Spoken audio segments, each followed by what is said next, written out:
Welcome to Maverick Advanced Toastmasters Online. This is our March 2026 meeting. I'd like to start by reading the mission of our club. We are an advanced Toastmasters club which supports Maverick leaders in creating greater impact by providing advanced feedback on online presentations and leadership skills, and discovering what it means to be out-of-the-box, innovative thinkers. I think today might be part of spring break or something because we have a number of people who are out traveling and unavailable for tonight, but hey, we carry on.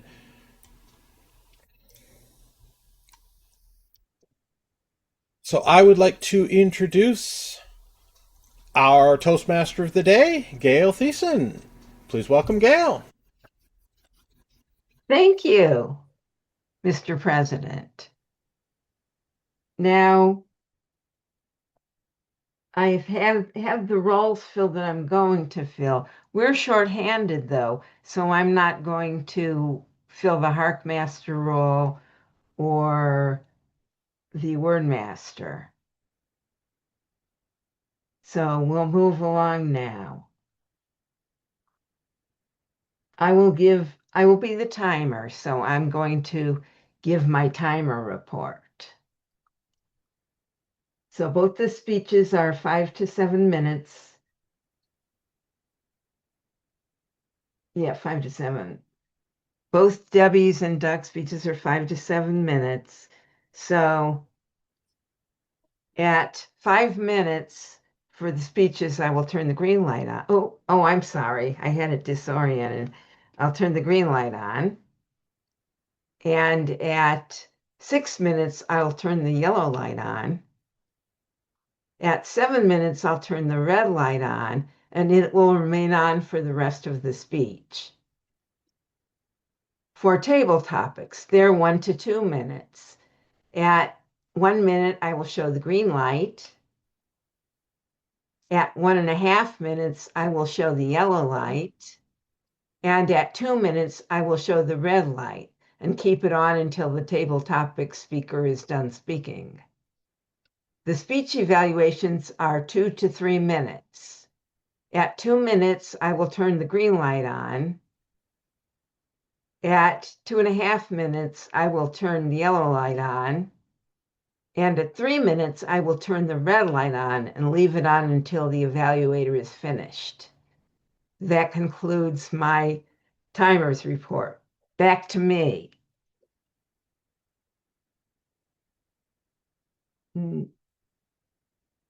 Now I will introduce our first speaker, who is going to be Doug. Doug is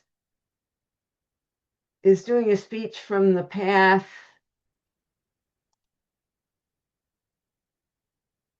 from the Presentation Mastery Path, a Level 3 elective, using descriptive language.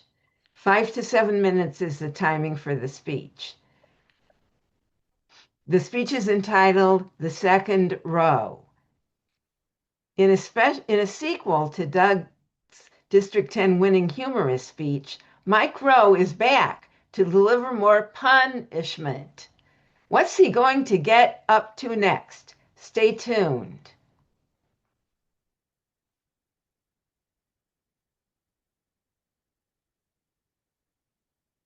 Fellow Toastmasters, this is Mike Rowe. I don't want to blow my own horn, but you might remember me from another story. My brother Mac and I direct a private investigation firm.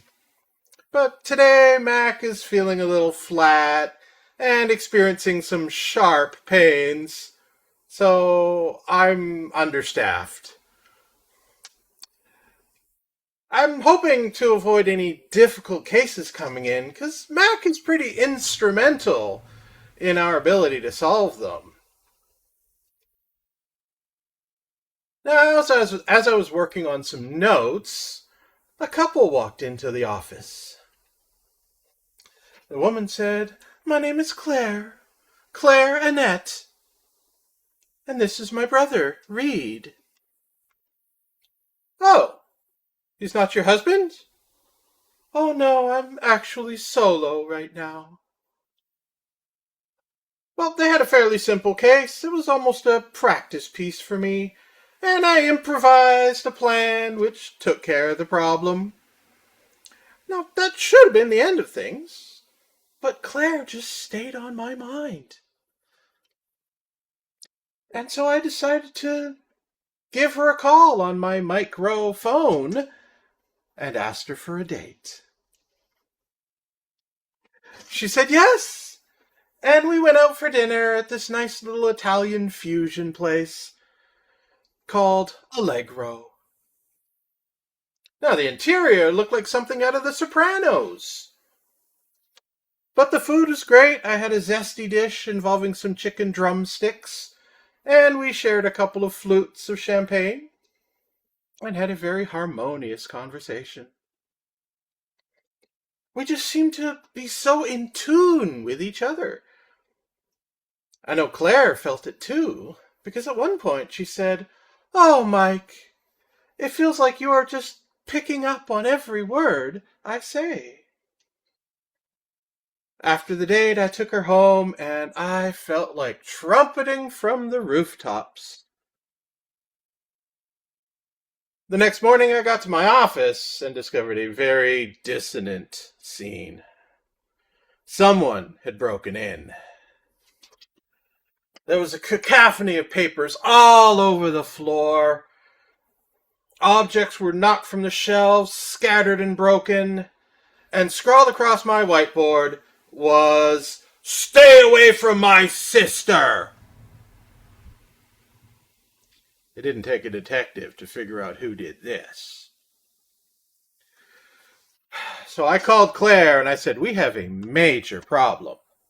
Your brother Reed is totally cracked. He trashed my office last night." Claire said, "Oh no, Reed's always been a bit high-strung. When I told him about our date, he just snapped. I guess he didn't have the bandwidth to handle it. I need to come over and talk to him." So without wasting a measure, I rushed over to their place for a little in-your-face time.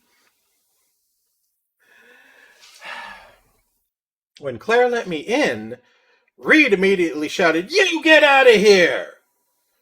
I replied, "You need to turn down the volume. Claire invited me." "That's my sister! You stay away from her!" "Now that's why I'm here. I know you trashed my place last night. And you might want to protect her, but you need to conduct yourself more appropriately."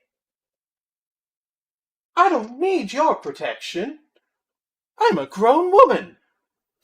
"But he's a private detective. They're always getting into trouble." "Reed, that's a pretty baseless thing to say. You don't even know me."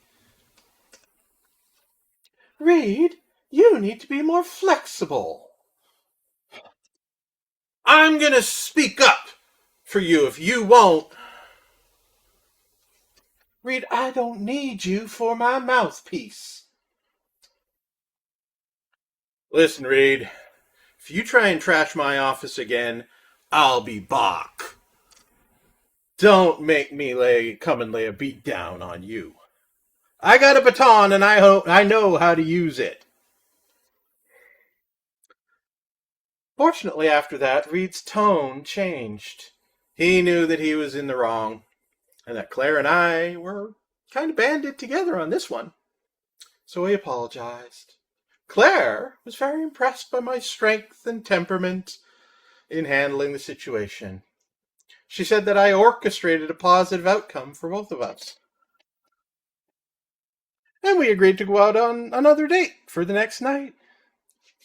When I picked her up, she was wearing a sexy little number. It looked like she was even wearing a G-string. I think we might be going back to my place for an encore. We could make some beautiful music together. Back to you.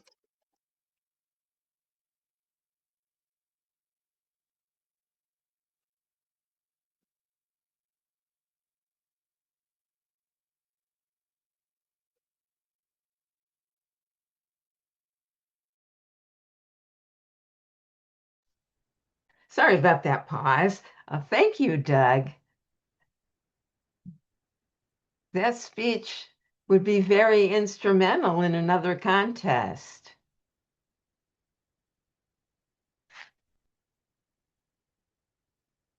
Now,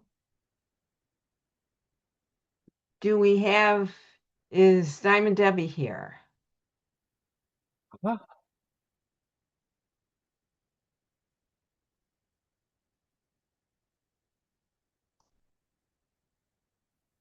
We can move into doing some table topics. Okay, let's do that. Yes.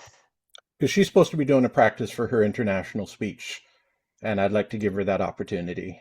Yes. Okay. Then I will introduce our table topics master, Doug. Please welcome Doug. Thank you, Gail. For table topics, I thought we would have a little fun with a set of topics called the never-ending story. This is a fairly simple set of table topics. I will give the start to a story and call upon somebody to continue from that point. They get to speak for up to 2 minutes to tell their part of the story, and then I'll call upon someone else to continue from where they've left off. And after the next person's finished, the person after that can continue the story at that point. So I hope those instructions are clear. Who would like to help me start the story out? I'll give a little opening, and I see Dale raised his hand. Okay, Dale. In honor of St. Patrick's Day coming up, you are walking through a forest out in Ireland, and here's Debbie. I'll take a pause just to say welcome to Debbie. We were just starting table topics, and then after that we can get to your speech. Okay, Debbie? So as I was saying, the topics are going to be a never-ending story. I'm going to start a little story. Dale's our first speaker. He's going to continue to tell from the basis that I start with. And then each successive speaker will simply continue the tale from where the last speaker left off. So hopefully everyone's paying attention so that we can have a good story. Dale, you're walking through the forest in Ireland, and you encounter a leprechaun just right in front of you. Please tell us the story of what you're going to do with the leprechaun. Well, the first thing I'm going to make sure he's not a leprechaun like the ones in the story by Coffer about Artemis Paul, because that guy actually a fairy cop and give me in big trouble. They have my memory erased. But assuming that, I will then talk to him about where his pot of gold is. And considering that it's Ireland, it's undoubtedly turned out to be fool's gold.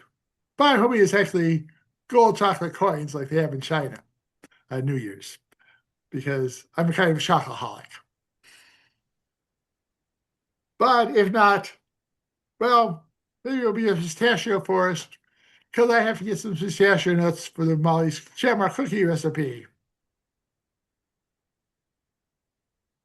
Yes. One of the great problems of being a wife in the herb guild, she regularly has to bake things for it.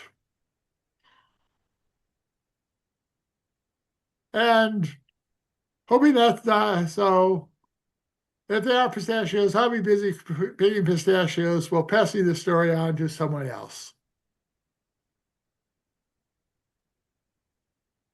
Back to you.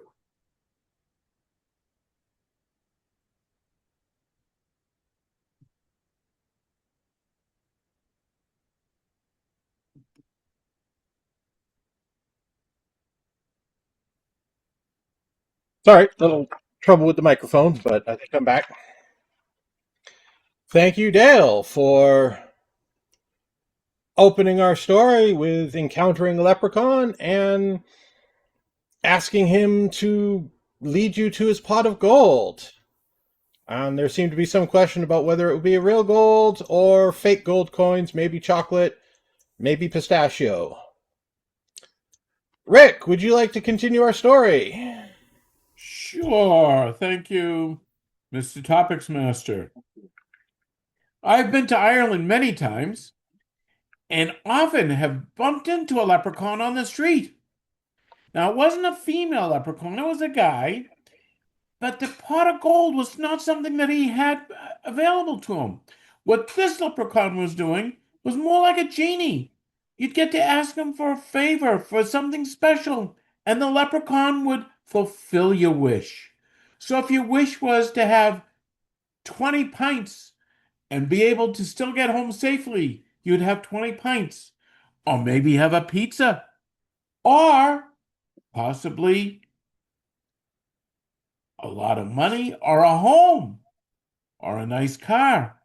So I approached this leprechaun and I said to him, Mr. Leprechaun, or was it Leprechaun? I think it was a Jewish guy. I don't remember. But anyway, the leprechaun was very, very nice. And he said, what is it you would like to have? And I said, well, Mr. Leprechaun, money doesn't buy very much these days, so keep the money. A home, I have a beautiful home. I have a very nice wife and children. How about health? Allow me to live to be 100 without losing my mind or having other kinds of problems, just to live to be 100. And he thought for a minute, he says, boy, what you're asking for is quite reasonable. I think that can be done. You're not asking for riches. You're not asking for anything else. You're just asking to live to be 100. Why do you want to live to be 100? Well, Mr. Leprechaun, I want to live to be 100 so I can do more things in this world, so I can be able to be out there and support and do things for the better of this world. And the leprechaun was so impressed, he said, boom, you will be lived to be 120. Now I've got 20 years I don't know what to do with. Mr. Topics Master. Thank you, Rick, for continuing our story and discovering that the leprechaun grants wishes and will allow you to live to be 120. Who'd like to continue our story from there? Debbie. I don't need to ask a leprechaun to give me permission to live to 120 because that's already my goal. And it's my goal to live to 120 at a high quality of life. So I have to have that caveat there so that I can enjoy those extra 20 years that the bonus came from the leprechaun. What I want to know about from the leprechaun is how can I help other people gain their wishes? That would be what I would ask this leprechaun for. Not for me, but for other people, to allow them the opportunity to fulfill their wildest dreams and ambitions. But it's not just poof, it's there, but give them the confidence.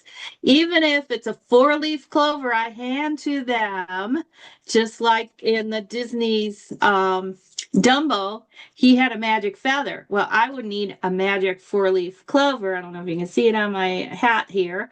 I would need a magic 4-leaf clover, which I would give to people to share with them to increase their confidence so they will actually obtain their dreams and goals.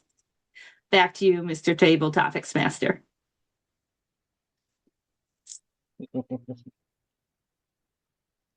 Thank you, Debbie, for moving forward with the story and asking to allow other people to obtain their dreams through your magic 4-leaf clover. Dinesh, would you like to go next? Continue our story. Well, as I was blessed with 120 years of life, it made me thinking that what shall I do? So first thing that came to my mind is I must start going to all my friends' house. So the first house I tapped, that was of the Dell Force. I knocked the door. Dell Force opened it. As soon as he saw me, believe me, he hugged me, took me inside. We had lovely breakfast. We talked about Doe with Debbie, with Gail, Richard, and all. We kept on talking. In the meantime, he reminded me of one of the meetings that he attended in the Toastmaster. He said, Dinesh, why don't you come with me? Because after an hour, we are having a physical meeting of Toastmaster. I'm sure you would love it. Can you believe? We went there. I was the most unknown person, but to my surprise, each and everyone welcomed me as if I am their own. I am the one for whom they were waiting. It was such a nice experience for me. Believe me, I will not forget this incident in my whole life. A very, very special thanks to Dale for inviting me and taking me to the meeting. So nice of you. Thank you.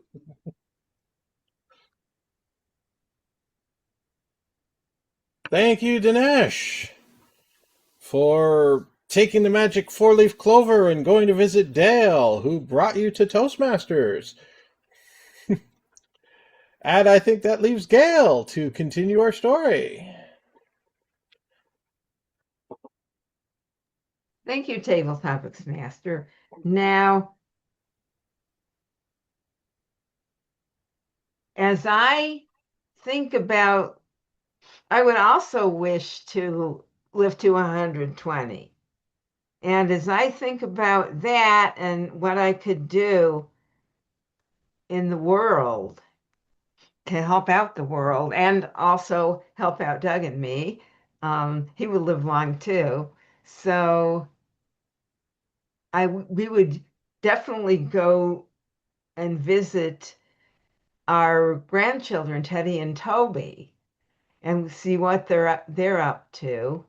We'd go every year, and we would help them with anything, any advice they needed from us or anything like that. Because a lot of times the grandchildren could use advice from older folks. So we could do that. And we could help our church in more ways. We could volunteer more. We could bring more people to Christ. And we also could write more letters. I could write more letters to the Congress people. And by that time, Donald Trump will be long gone. So we wouldn't have to worry about him. But anyway, we could write that's more years to write our legislators, or at least for me, assuming Doug's not yet a citizen, for me to write more to the legislators and possibly do some good there. And we could go to more protests. That would be good if there's a regime, if things turn out to be bad again, we could protest and participate in making more changes. So that's what I would do, all those good things, if I lived to be 120. And I would also like to have the power to make other people live to be 120. So that concludes my table topic. Back to you, Table Topics Master. Did everybody go? Okay. Yep. Thank you, Gail, for wanting to do so many good things to people as well, politically and personally. And this brings it to me to conclude the story. After so many years of doing so many good things and helping people all over, I went back to the same forest to talk to the leprechaun. And he congratulated me for doing so much good in my long life. And then he had a little confession. He said, I didn't help you at all, because I'm not actually a leprechaun. I'm actually a leper named Khan. And I just had to say,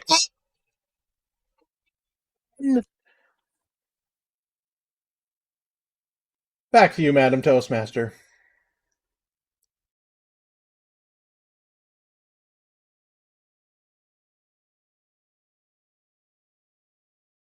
Thank you. Thank you, Doug, for serving as our Table Topics Master. I like the never-ending story. It exercises our imaginations. That's very good. Next, we will move on to Diamond Debbie's speech. And she is working on the other manual or non-manual speech. And the time is 5 to 7 minutes. And the name of her speech is The Formation of a Diamond. The Formation of a Diamond. Diamond Debbie Lindsey. Diamond Debbie Lindsey, The Formation of a Diamond.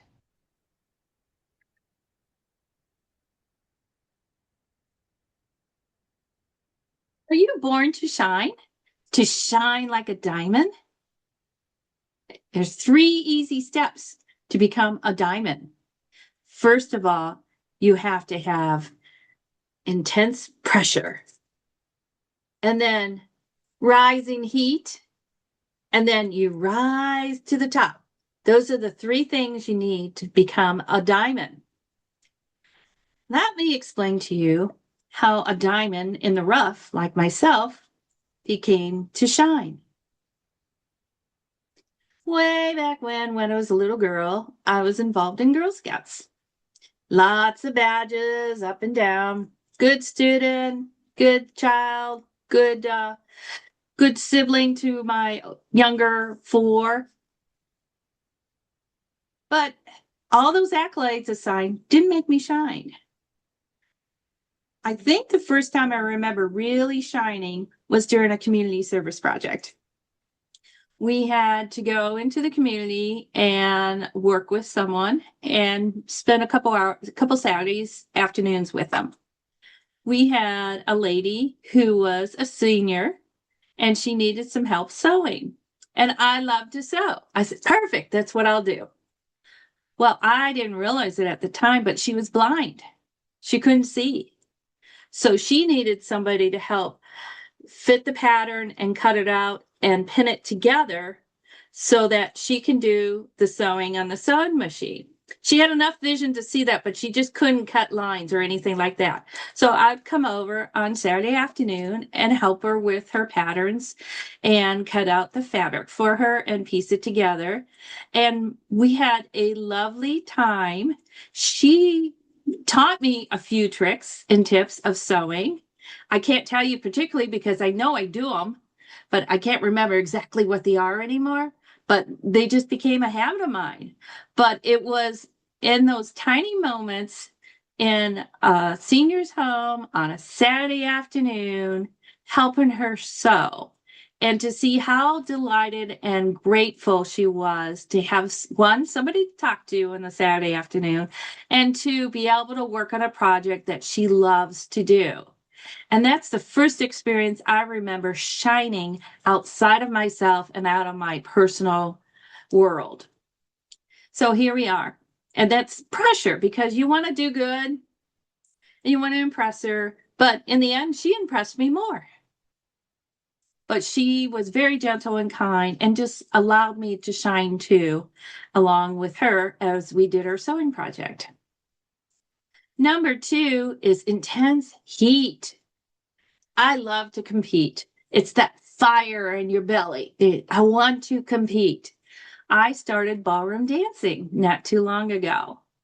And I started performances. And then all of a sudden, I was competing. I went to my first competition in Hawaii.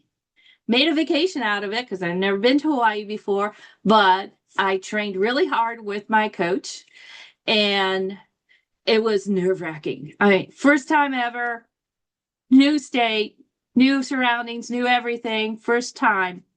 But I was excited. And those people call it, I'm so nervous. I call them butterflies because it means you care about what you're doing. And I was still nervous on the dance floor. First dance I remember, it was a salsa. And the salsa has specific designs to it, but I remember doing a salsa move, a pose like this, and looking over my shoulder. And there's a judge in the background. And he's like doing this. He's like physically willing me to let it go. And it was just a half a second. I understood his message. And then from then on, I had the best time on the dance floor in all my dance styles. I was able to shine on the dance floor.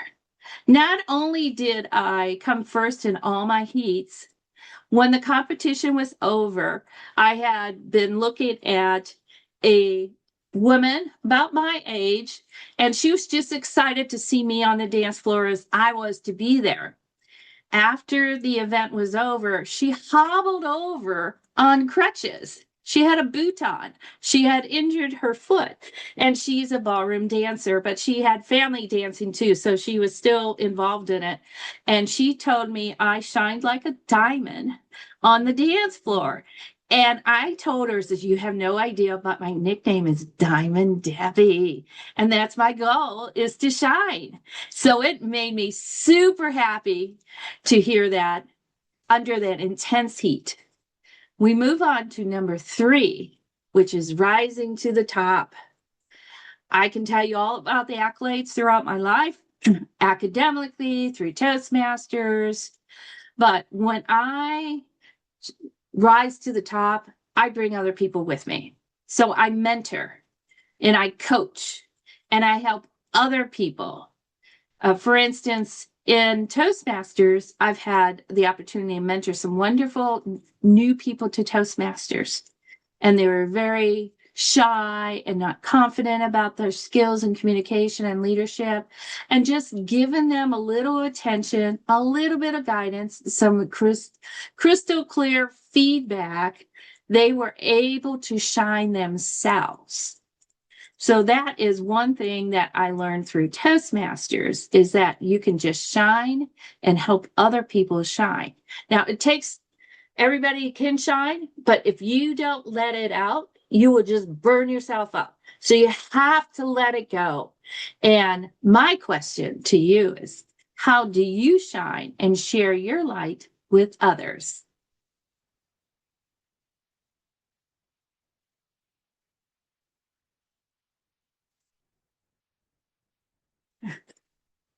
Thank you. Thank you, Diamond Debbie. And it sounds like you show a lot of other people how to shine themselves. Next, we come to since we already did table topics, we come to the evaluation portion of the meeting. To conduct that, please welcome our general evaluator, Dale Force. Thank you, Gail. And since we had our speeches in reverse order, and I'm evaluating Diamond Debbie's speech, which I haven't had a chance to do yet, we're going to have our evaluations in reverse order too. And so I call on Denise to evaluate Doug's speech.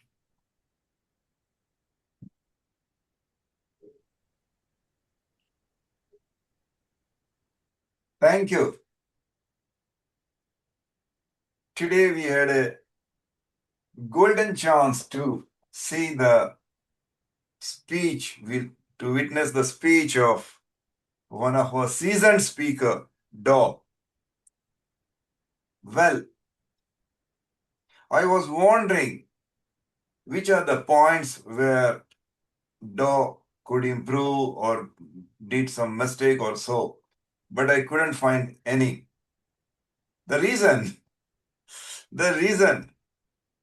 it is said that when you appear in the best possible way, then that itself is more than 50% of your success.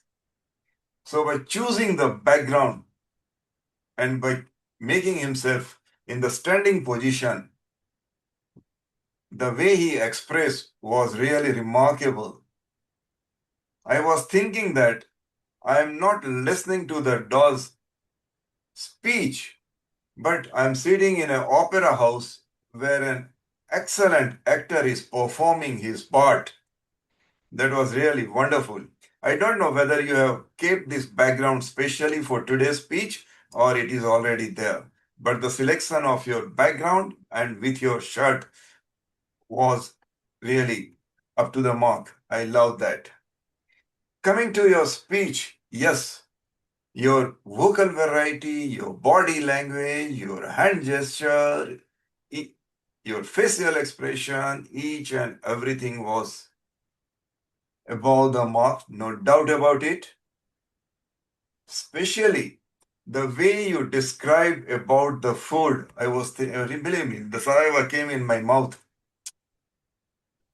I was thinking that I should be that lady where the dough is offering me the food. But beautifully you described the food, the variety, the hotel, everything. I like one of the sentences that you uttered that was, "Stay away from my sister." The way you said needs all of us to learn that, because when you say something with expression and with emphasizing on a certain word, it makes a lot of difference. You could do that. That was wonderful.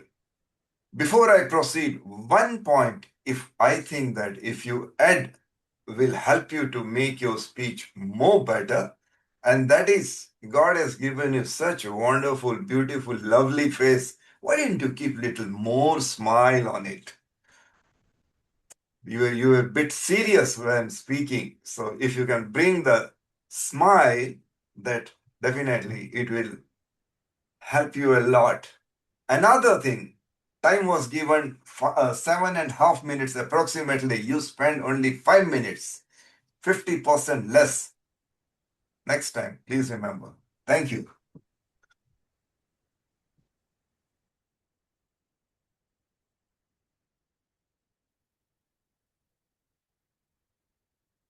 Now, Dinesh, you get to lead the round robin for another 4 minutes, and others can give me some feedback as well. So that's on you, Dinesh, to lead that part. I couldn't understand. What did you say? Sorry, Dinesh. We now do a round robin for another 4 minutes of feedback where others can give me some feedback on the speech too. But you'll be leading that part.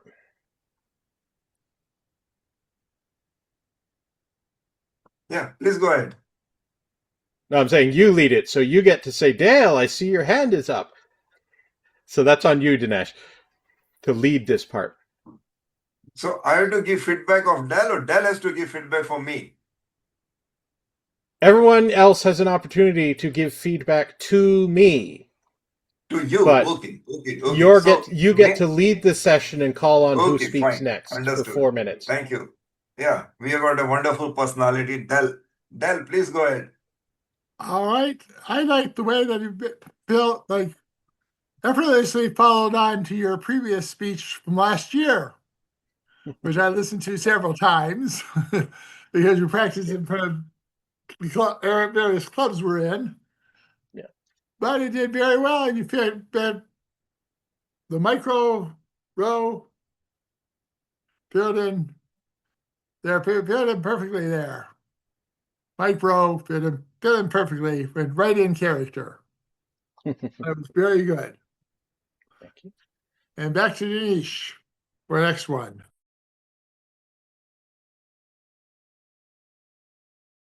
Thank you. Thank you, Del. Yes, please, Gail. You're muted. Okay, there we go. I really liked your speech. I liked all the punishment you had to offer. And one thing I could say for improvement, it has to do with your virtual background. I was able to see what was really in the background, which was some memo or something. I saw some kind of document. So just watch out for that and make sure that the the virtual background is always showing. And that's all. Back to you, Dinesh. Thank you. Thank you very much. May I invite Richard? Richard, please. No, I didn't have anything I'd like to add. So thank you. May I invite Debbie, please? Debbie wasn't here. She missed She my was speech. not there? Driving. Oh, I didn't get to hear it. I'm sure it was okay. great. Okay. Then may I invite Doe himself? What did you think that you should have done better? Well, this was the first time I've given this speech, and I do plan to be doing it again. I had the notes on screen in front of me because, well, I haven't memorized it yet, so that's something that I'm still working on. But I appreciate the feedback from the others. Right, I agree with you. But the way you went in giving the speech, everything was perfect. You should have just added few sentences so as to take care of the time. Yeah, I'd written it and I saw it was short on words, but I'm working on that. Thank you. So back to Hideo. Gail, please.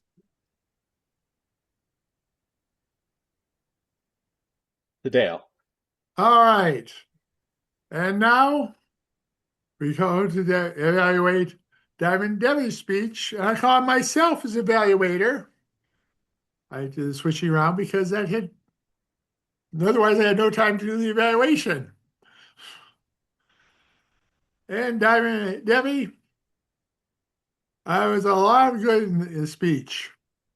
I'll email you the result I printed up as soon as our meeting ends. I thought what the thing was, you did a very excellent job of structuring the speech and let us know how it was in making the speech very personal to your own background and such. And I liked how you used the diamond as your background, as your structuring point.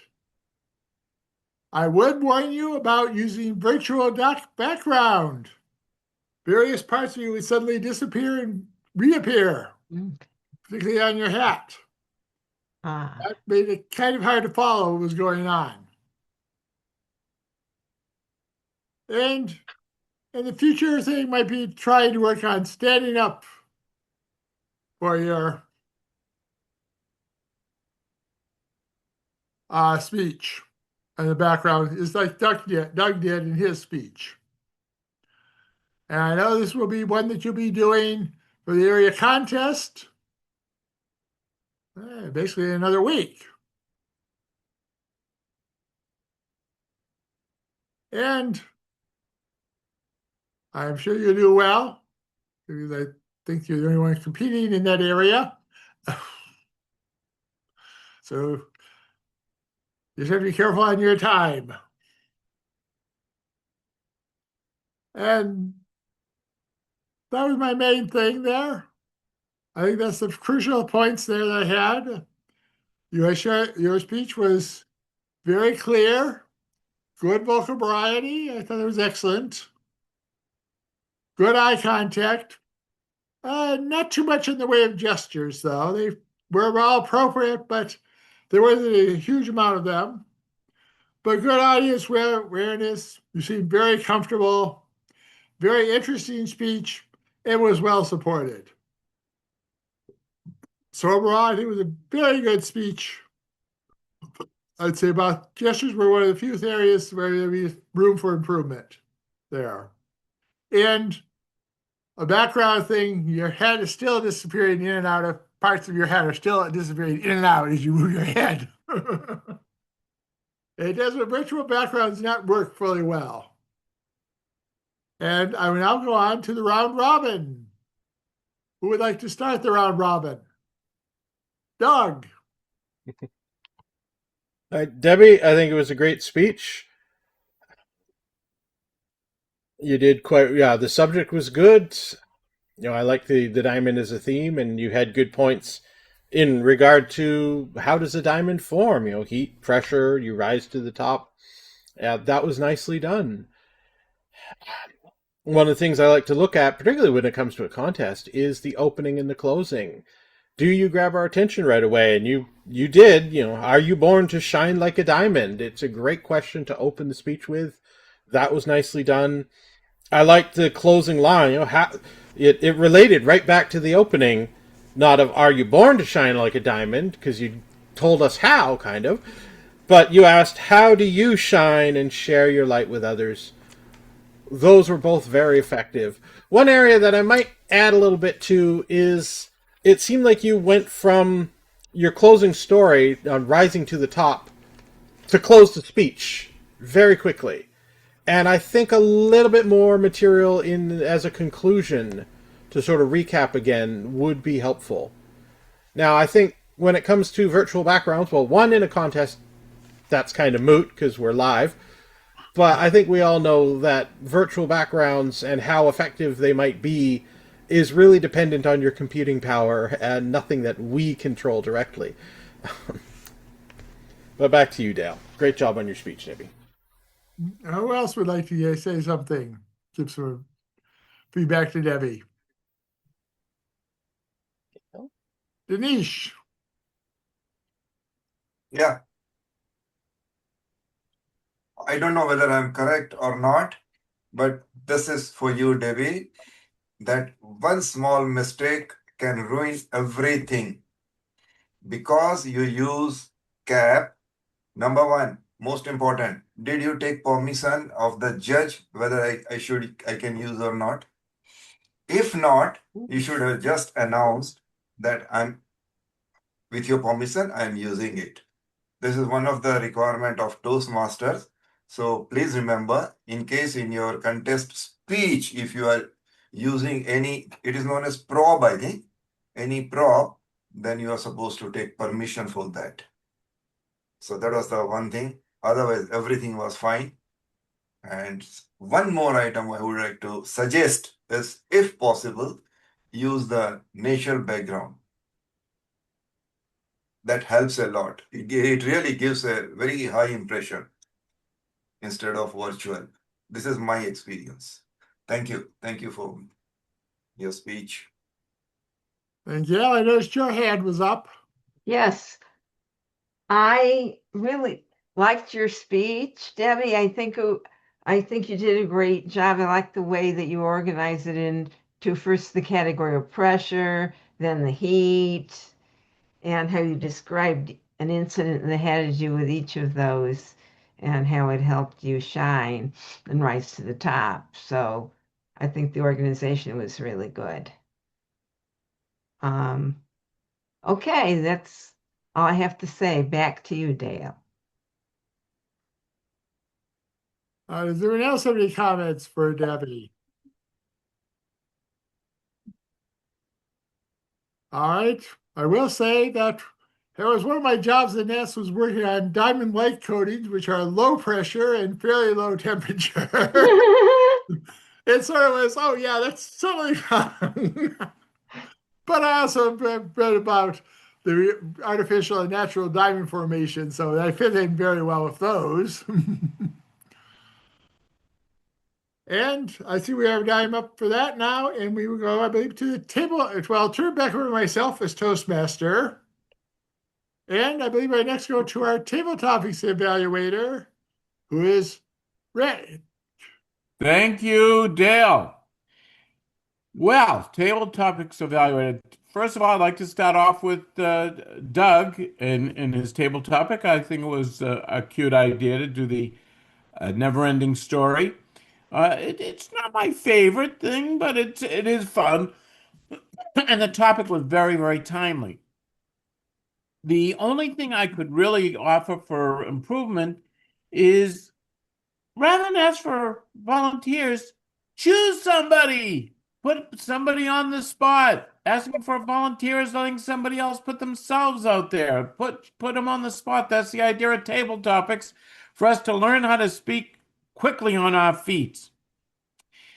I spoke first. Dale started, and Dale got the story going and looking for a pot of gold. I think that was pretty good. I had a little bit of trouble understanding. I'm not sure if it's because of the connection here, but I felt that Dale had a good thought of what the leprechaun was doing. I kind of switched it around on the leprechaun when I came up next. And I made the leprechaun into somebody who was going to grant wishes rather than find gold. Debbie took over and she continued on with my theme of living to 120 and a high quality of life. I think that was great. But then went on to talking about helping others. She was very, very clear in her talk and excellent speech. Dinesh continued on with the same theme. Very easy to understand. Excellent job and continuing on with his speech.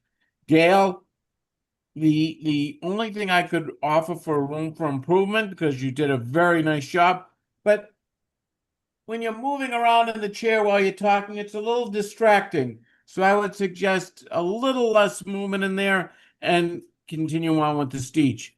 And Doug, closing the speech, I thought it was clear, understood, and a nice job with that. So with that said, I'll turn the table right back over to Dale.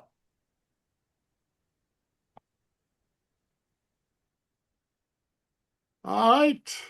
And that brings us to the timer report. So you're on, Gail. Okay, thank you, General Evaluator. Now, for speeches, see what I do. Oh my goodness. Doug, your speech was 5 minutes and 54 seconds. And Diamond Debbie, yours was 6 minutes and 25 seconds, both times within the 5 to 7 minutes. So good job. For table topics, Dale, yours was 1 minute and 20 seconds. Rick was 2 minutes and 14 seconds. Debbie's was 1 minute and 12 seconds. Dinesh's was 2 minutes, and mine was 2 minutes and 25 seconds. For speech evaluations, Dinesh, yours was 3 minutes and 14 seconds. And for your evaluation, and then for the round robin, that was 2 minutes and 45 seconds. For Dale, your evaluation, it was 2 minutes and 30 seconds, and then the round robin was 3 minutes and 45 seconds. So we did well on time. That concludes my timers report. Back to you, General Evaluator. Thank you, Gail. And as we do not have a Harkmaster or a grammarian, that calls on me now to give a general evaluation of the meeting. We started a couple minutes late due to the problem of reorganizing the meeting to deal with the fact that some people were late and some people didn't show up. And getting roles filled in the last minute like that does take some time. I think we did very well in coming in, reorganizing the schedule to meet those people that were available for talks at any given time. I think we did a very good job on that. And as usual, we were very flexible and managed to work very well. We actually had several people that show up that we had not expected to show up. And others that we were expecting were not able to make it. But as a flexible and advanced club, we didn't have this without any real problems. One thing I think came in was a starting minute or two late. I don't think that's a serious problem. And I know that's really early on. Doug did have a little bit of problems taking over the hosting role, but that worked out well too. So I think we did very well in the meeting. We managed to get very good evaluations, a good table topics session, and excellent evaluation on the table topics results.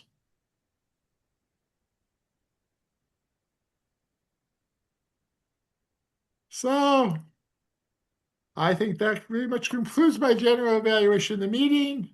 Then we'll hand it back over to our Toastmaster, Gail. Thank you, Dale. Now I would like to recognize Diamond Debbie for completion of level 1 in persuasive influences. Do I have the path right? Yes. Okay, so congratulations for that. Thank you. You're welcome.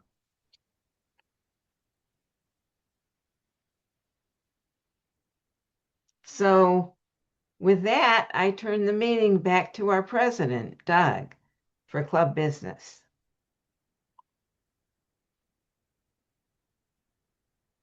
Thank you. And so I will end the recording as we move into club business.